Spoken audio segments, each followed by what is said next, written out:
everyone, welcome to Ansarkari. So today we'll be taking up the newspaper for 3rd of May.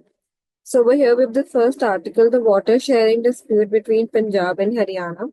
So this article basically presents an rich insights into some of the most pressing contemporary issue in governance.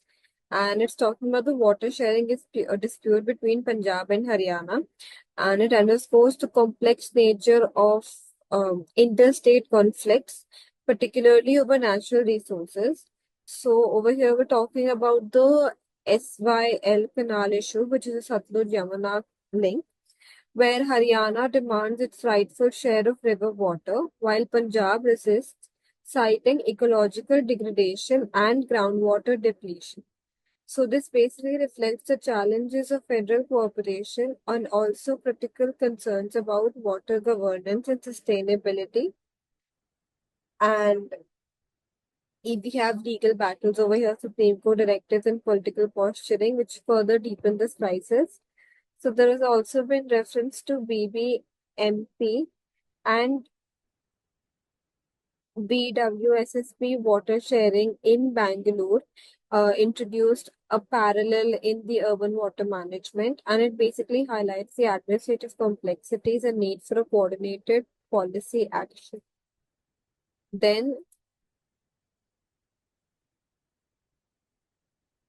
we have the next article, how tariffs are hurting business in the US.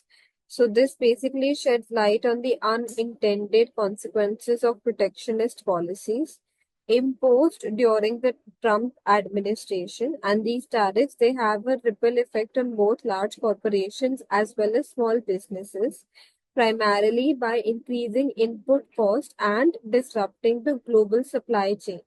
So the intention was to actually reduce dependence on imports, particularly from China, and the policy ended up hurting American manufacturers and consumers.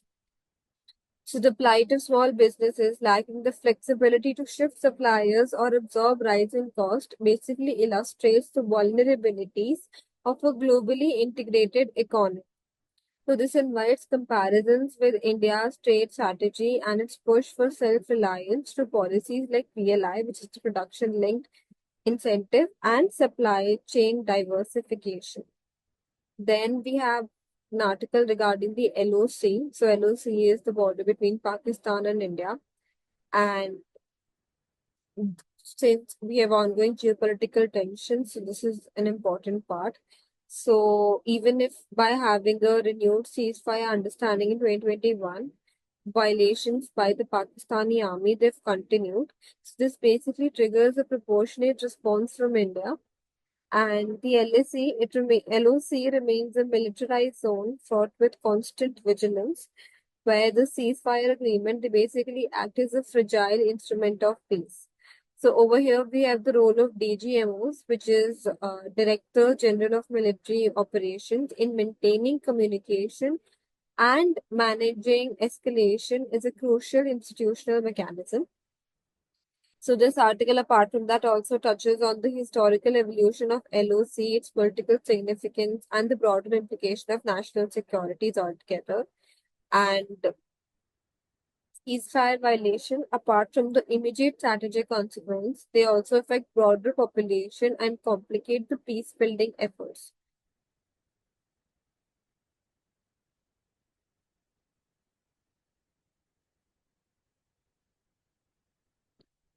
Amravati, the making of a capital. So Amravati is basically a capital project in Andhra Pradesh, and it encapsulates the interplay of political vision, regional development, and grassroots expectation.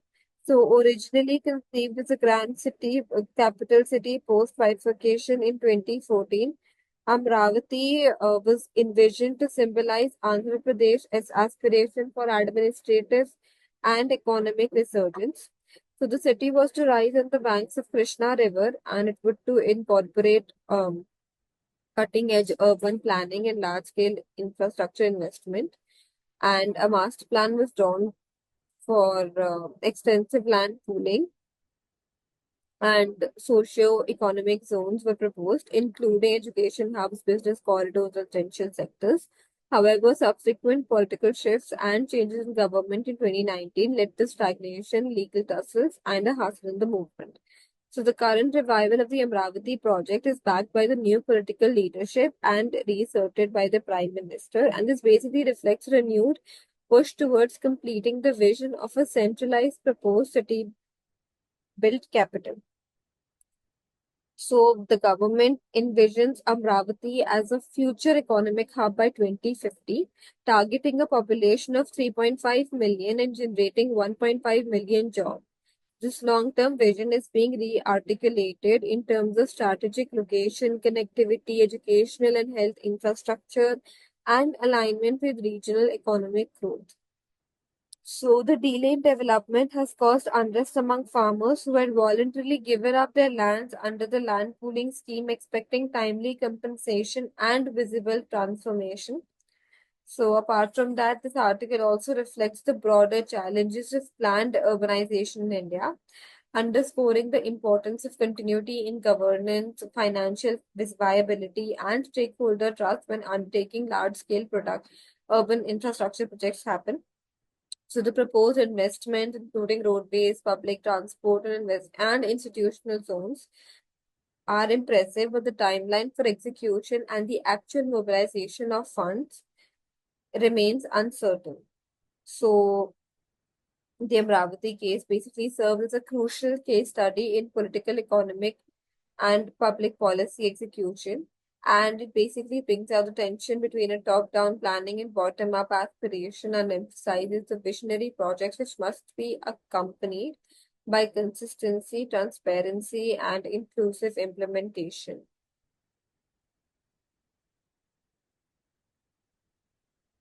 Why SEBI wants investors to skip opinion trading? So, opinion trading is basically which allows users to bet on event outcomes such as cricket matches or crypto prices. And through though these platforms they mimic financial trading terms like profit and stop loss, they basically operate in a legal gray area since such event outcomes aren't recognized as financial securities under the Indian law. And SEBI basically warns that these platforms they are unregulated and they're potentially misleading when it comes to investors. So some platforms argue that opinion trading is skill based, similar to fantasy sports or online poker, and they seek recognition as real money gains. However, even if accepted, they would face heavy taxation, which is 28% GST on the entire price pool, which would also hurt profitability. So while platforms such as Kalshi, which are legal and regulated in the US, India's regulatory stance that remains unclear on this. And this issue basically highlights the tension between innovation and investor protection in India's digital economy. Then we have PM launches rupees 8.8K crore with Hinjam Seaport. So this marks a major milestone in India's maritime infrastructure development. And so this is equipped with advanced infrastructure such as AI-based vessel traffic management and ultra-large container ship capability. The port is designed for 24 by 7 all-weather operations. So during the inauguration, the Prime Minister basically praised the role of private sector in national development and highlighted the irony how CPI, which was once critical of private involvement, now embraces Adani as a partner. So the port is expected to significantly reduce India's dependence on foreign ports for transshipment and potentially saving revenue and boosting the local economic activities. So it promises to create jobs, drive regional development, and enhance India's logistics competitiveness. Furthermore, it the Prime Minister's outreach to coastal Christian community in tribute to the late Pope Francis reflects a blend of developmental messaging and cultural diplomacy. So the Vizhinjam port, it represents not just infrastructure growth, but also broader political narratives about economic reforms, federal cooperation, and Strategic connectivity in India's maritime domain. Manufacturing PMI hits a 10-month high. So India's manufacturing sector, it saw its fastest growth since June 2024, with Purchasing Managers Index rising significantly to 58.2 in April, up from 58.1 in March. And this growth, though modest,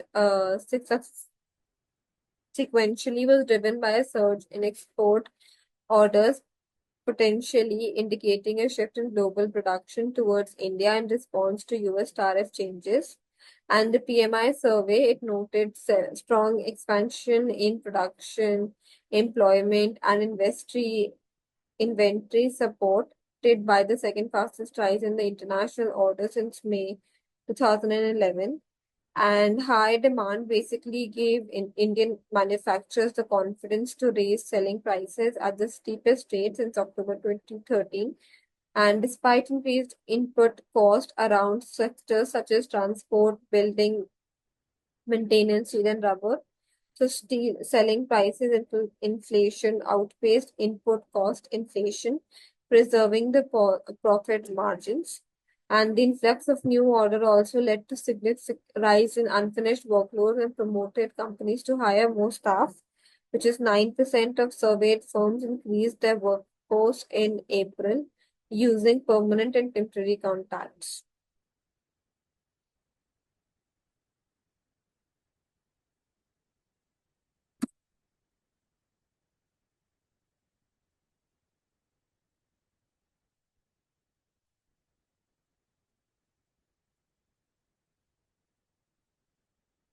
Moving on with the next article, rating of state bonds may be needed.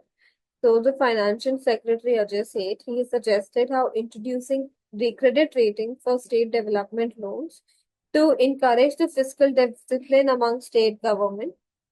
And currently, all states' debt securities, they are treated similarly in market, regardless of the debt levels. And Seth argued how their ratings would create accountability and incentivize better financial management. Also highlighting how many states remain revenue deficient due to excessive spending on consumption over investment. And the 15th Finance Commission and recent reports support more transparency and market-based differentiation. And while NCAER has recommended reducing RBI intervention, this basically masks fiscal risk of highly indebted states. Private capex in slow lane. So the private sector capital expenditure is projected to decline sharply by around 25% in financial year 26 to 4.9 lakh crore from 6.6 lakh crore in financial year 25, according to data from the National Statistical Office. So this marks the second consecutive year of contraction following a 9% drop in financial year 25 to 5.7 lakh crore, which is the lowest in 3 years. So the capex had seen a 66% growth between financial 22 and 25, and the recovery appears short-lived. The government's forward-looking survey highlights global uncertainties as major deterrent, with prolonged instability affecting investor confidence. So manufacturing accounts for the largest share of intended capex at 43.8%, followed by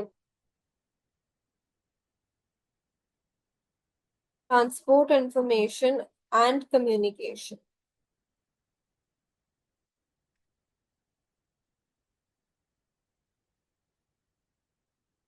India exploring ways to boost fertilizers import from the US. So basically, India is exploring ways to boost the fertilizers imports to address its merchandise trade deficit with the country, a step which basically aligns with broader trade objective discussed during PM's visit to Washington.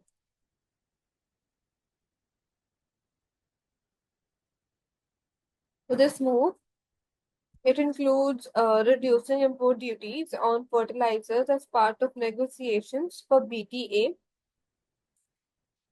FTA, which is the bilateral trade agreement, and fertilizers, especially urea, they're critical for India's agriculture, and the country currently relies on imports from Russia, Saudi Arabia, and others.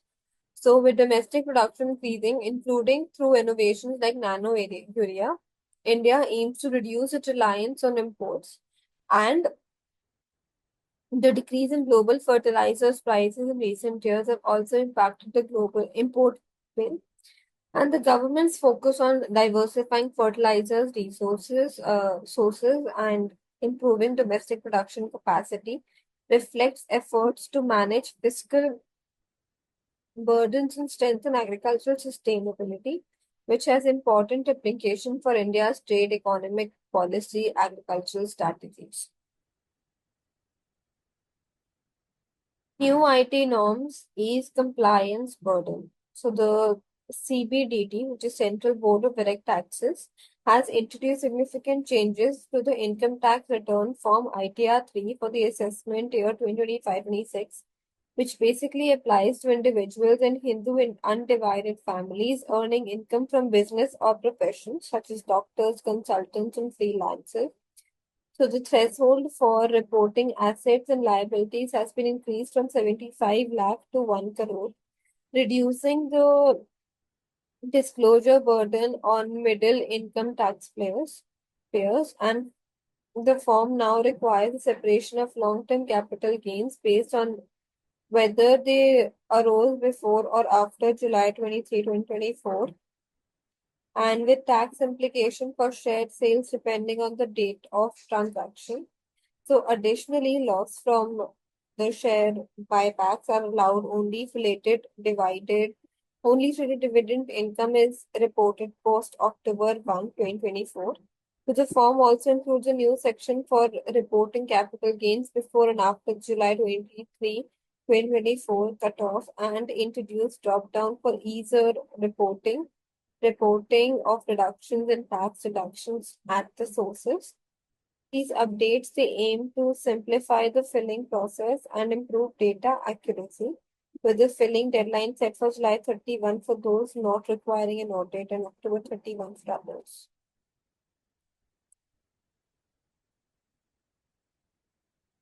AI depends on human ideation for success. So, at the World Audio, Visual, and Entertainment Summit, NVIDIA's global VP Richard Karras highlights the transformative potential of artificial intelligence in media and entertainment, and he emphasized how AI impact goes beyond visual effects, so showcasing its role in content creation, sports, broadcasting, recommendation engines, and personalized content delivery. So, a report by the BCG predicts that India's creator economy will unlock $1 trillion in consumer spending by 2030, with platform brands and creators driving this growth.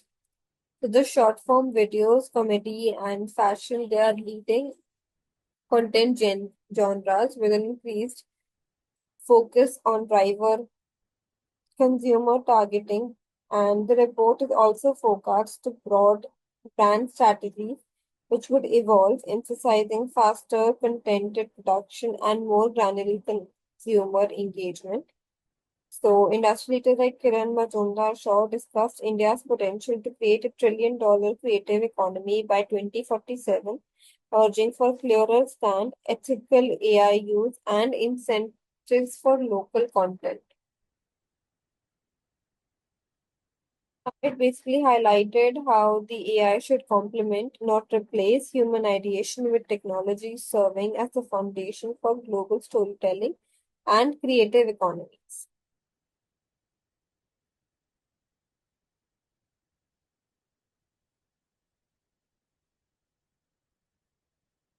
Asia's factories suffer major blow as tariffs dampen demand. So, manufacturing activity across most of Asia contracted due to weaker demand and the impact of global trade uncertainty, which was exacerbated by US President Donald Trump's 10% tariff. And Purchasing Managers Index data for key Asian economies, including Taiwan, South Korea, Thailand, Malaysia, and Indonesia, shows significant decline in new orders, production, and business sentiment. So the Taiwan PMI fell to 47.8%, its lowest in 16 months, signaling contraction, and South Korea's PMI also dropped to 47.5%, which was weakest in September 2022. So these deadlines they were attributed to reducing domestic and export demand, especially in key markets like Asia and Europe. In contrast, India stood out as an exception with its PMI rising to 58.2%, indicating expansion in its manufacturing sector. Despite the broader regional downturn, India remains a bright spot for the in the Asian Pacific manufacturing landscape. Shifting out old habits. So India, it is ambitionally pursuing sustainability with a target of achieving net zero greenhouse gas emissions by 2070. However, agricultural production, particularly rice cultivation, remains a major challenge due to the significant GHG emissions. So, rice farming, especially in the Indo-Gangetic plains, has been linked to methane emissions due to its water-intensive nature and reliance on nitrogenous fertilizer. So, despite the revolution's initial success in boosting food production, its long-term impact has included environmental degradation, overexploitation of natural resources, and increased emissions. So, the extensive use of subsidized fertilizers in rice production has contributed to poor soil health and increased methane emissions. So, to address this, a shift in India's agricultural cropping pattern is needed with a focus on crop diversification. Millets, which require fewer resources and are more climate resilient, could play a central role in this transition. So, millets they also offer significant nutritional benefits over rice, including a lower glycemic index and higher fiber content, making them a healthy alternative for India's growing population. So, the government has been actively promoting millets through initiatives such as National Year of Millets in 2018 and the Poshan Mission Abhiyan. So these efforts have led to increased millet production, particularly in Karnataka, Madhya Pradesh, and Rajasthan. And by transitioning from paddy to millet production, India could address environmental concerns, reduce dependency on fertilizers, and enhance farmers' income. So this shift would also align with India's sustainability goals and help reduce its carbon footprint. So to support transition, a holistic incentive mechanism is necessary, which would encourage farmers to adopt millets and reduce the paddy cultivation. And repurposing government subsidies or creating new incentives for millet production would make this transition both viable and beneficial for the environment, farmers, and the economy.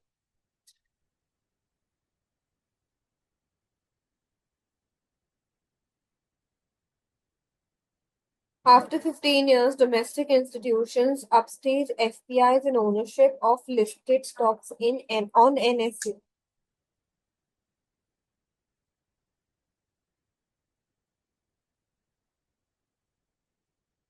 For the first time in 15 years, institutional investors have surpassed foreign portfolio investors in ownership of listed stocks on National Stock Exchange. And this shift reflects the growing influence of domestic institutional flows, particularly from mutual funds and insurance companies driven by increasing retail investors' participation. So, the mutual fund industry, for instance, saw a 94% growth in equity assets under management between 2023 and 25. And this development has basically reduced the market's dependence on FPI flows, which historically dictated trends. And DII now provides stability by absorbing FPI sell offs, thus mitigating volatility. So, with domestic investors playing an increasingly significant role, Indian markets They are becoming more self-reliant, potentially signaling a future where mutual funds alone could outpace SPIs in ownership. This shift highlights the ongoing evolution of India's stock market, with domestic fundamentals now exerting greater influence on market dynamics.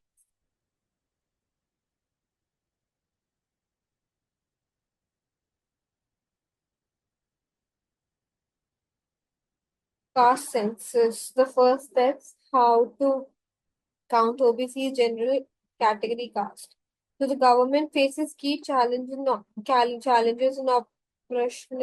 operationalizing the caste enumeration in the upcoming census, and the two main issues are whether to include only the central list of OBCs or expand it to include the state list, and whether to count all castes, including those in general category.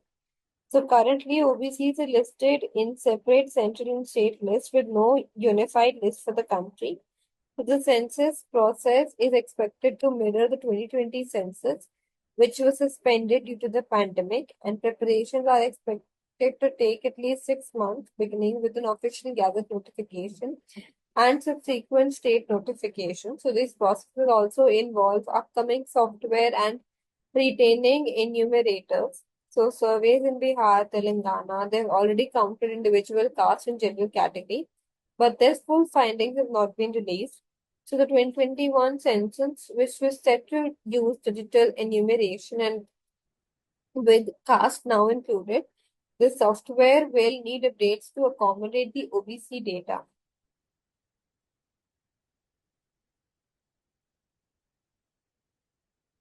Delhi received second highest single day rain since May 1901, and the heavy downpour was caused by a unique weather system which basically combined moisture from the Bay of Bengal and the Arabian Sea, leading to strong wind convergence and the formation of large thunder clouds. So, this intense pre-monsoon event resulted in waterlogging, power outages, flight disruptions, and 5 deaths. So this event was further influenced by a western disturbances over North Rajasthan, upper air cyclonic circulations, and strong surface winds, which helped intensify the rain. And the total rainfall was the highest since 2021, reaching impressive levels within a short period of time. So this was it for today. Thank you, everyone.